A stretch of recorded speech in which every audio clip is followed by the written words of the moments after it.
Ave María, gracia plena. Dominus tecum benedicta tui mulieribus, et benedictus fructus ventris tui, Iesus.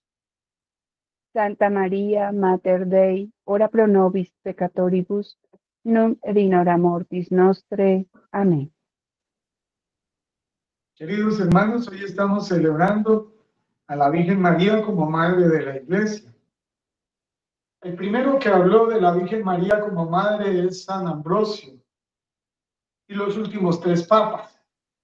El primero que declaró a la Virgen María como Madre de la Iglesia fue el Papa Pablo VI. En los mismos términos habló Juan Pablo II y en los mismos términos habló el Papa Benedicto XVI. ¿Y de dónde viene la maternidad de la Virgen María? Pues viene de la cruz. ¿Y qué hay en la cruz? Pues la maternidad de la Virgen María y el nacimiento de la Iglesia. ¿Y de dónde viene la maternidad de María? De Jesús. ¿Y dónde viene la Iglesia? De Jesús. Es decir, es simbólico, como en la Sagrada Escritura está, que cuando la mujer fue hecha del costado, ¿sí? No solamente se refiere al sentido material de que el hombre es padre de la mujer, o sea, en el sentido ya no así los machistas digan todo lo que les dé la gana, pues ahí está en la Sagrada Escritura y la van a escupir, escupan la Sagrada Escritura. El hombre es padre de la mujer, que nació en su costado. Entonces, en este sentido, pues vemos que del costado de Jesús, pues nace su esposa, nace la Iglesia. Ahora, el que está en la cruz es Dios. Ya lo expliqué ayer en la vigilia. Es Dios. Y la Virgen María es la Madre de Dios. Y como Dios que está muriendo en la cruz, ve que ahí al lado están las personas que más amaba a Jesús. Yo sé que si me pongo a mostrarles el estudio de María Magdalena, mucha gente tiene la mente tan obtusa que no alcanzan a entender eso, ¿no? Pero evidentemente, si el Evangelio nos dice que María Magdalena amaba tremendamente a Jesús, no hay duda de que en la Sagrada Escritura el pasaje de la resurrección no sucede con la Virgen María. Pudo haber estado la Virgen María o decir la Sagrada Escritura. ¿Cuál problema era que la Virgen María se le hubiera aparecido primero en la Sagrada Escritura? No, no se le apareció a la Virgen María, se le apareció a María Magdalena. Fue la primera, eso es para pensar. El pasaje de la Sagrada Escritura sucede con María Magdalena. Y fuera de eso, de que trataron de quitarle a los canónicos la importancia de María Magdalena y de ocultarla. Pero eso no se puede esconder en los apócrifos. ¿Sí?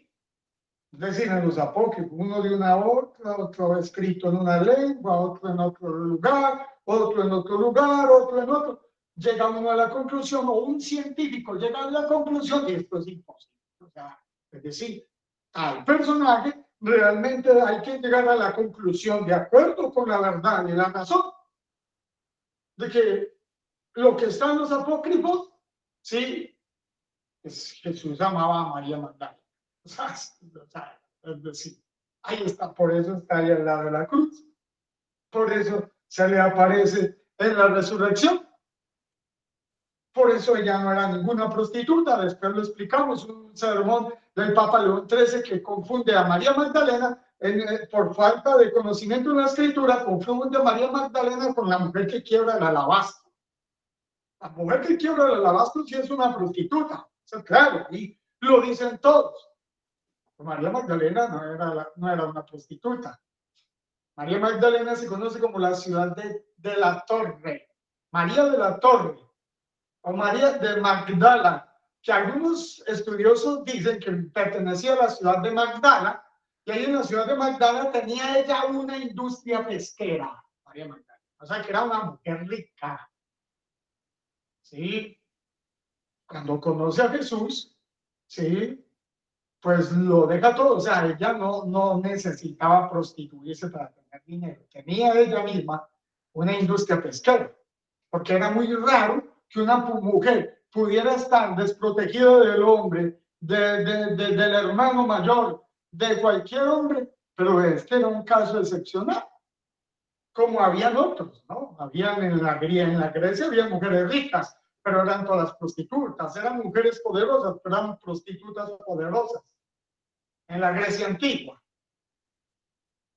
Pero María Magdalena, pues es el caso de una mujer que era poderosa, ve a Jesús y dicen las místicas que utilizó su dinero, ¿sí? Para ayudar, o sea, ella sostuvo muchas cosas de las que tenía Jesús, ¿no? O sea, del camino, o eso, porque ellos tenían bolsa, y la bolsa la manejaba Judas Iscariote. Y a la medida que caminaban los apóstoles, también había mujeres que iban en ese grupo, en el grupo de Jesús. No crean que ahí iban los apóstoles, porque ellos se volvieron itinerantes y ahí estaban las mujeres que servían a Jesús. Y la principal, pues era María Magdalena. Eso no se puede negar. A la Virgen María la dejaron en algún lugar. La Virgen María, pues, no peregrinaba siempre con Jesús, ¿no?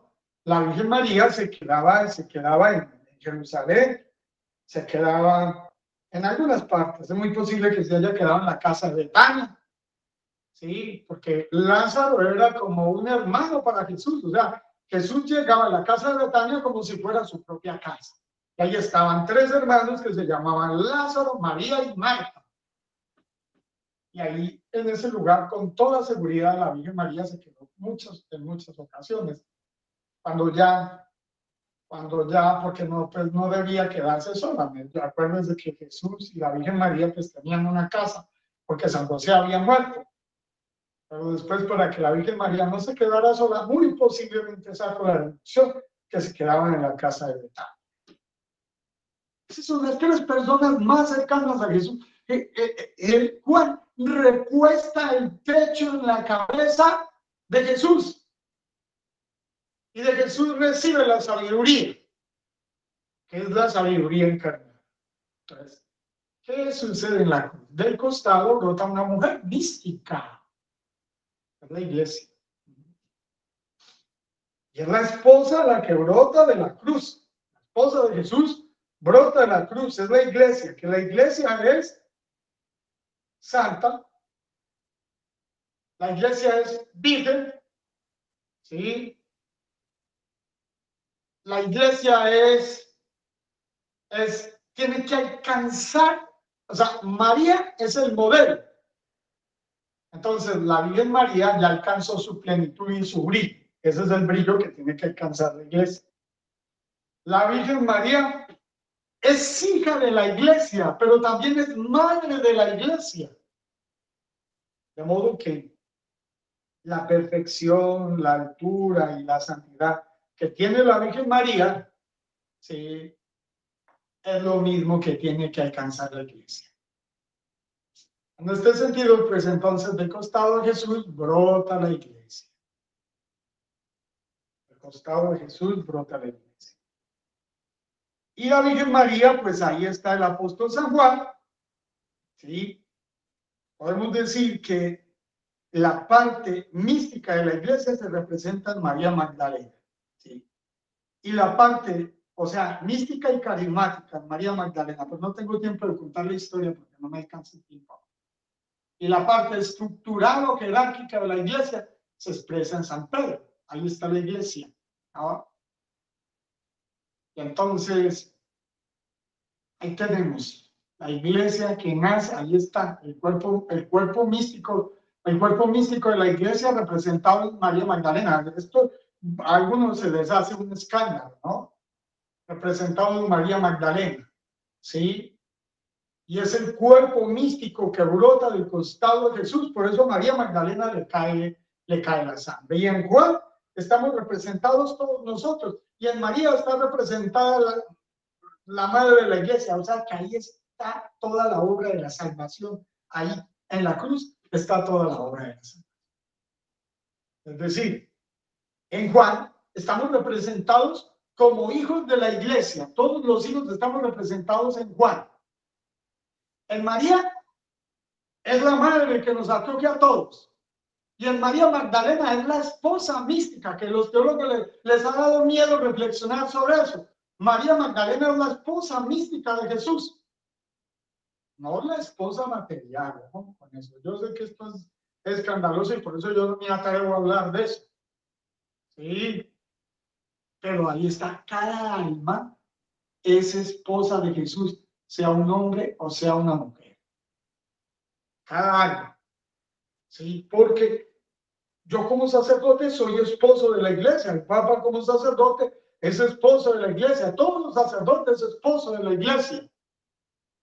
Sí, pero cada uno de nosotros se representa verdaderamente con el alma femenina espiritual en el matrimonio místico delante de Dios. Eso lo desarrollan muy bien los carmelitas en la teología de los desposorios místicos de Cristo y los padres de la iglesia más elevados de la Santa Madre Iglesia. O sea, la iglesia es mística y en la cruz hay una iglesia mística. La iglesia es madre y ahí en la cruz está la iglesia madre. En la cruz está la iglesia que vale más que toda la humanidad. Y la iglesia nace de la sangre de Jesús y de la sangre de la Santísima Virgen María. Sin la sangre de la Virgen María no hay cruz. Sin cruz no hay iglesia. Y sin iglesia no hay vida divina. Gloria Patri, Espíritu y Santo, sicut erat in principio, et nunc et semper et in saecula saeculorum. Amén. Amén.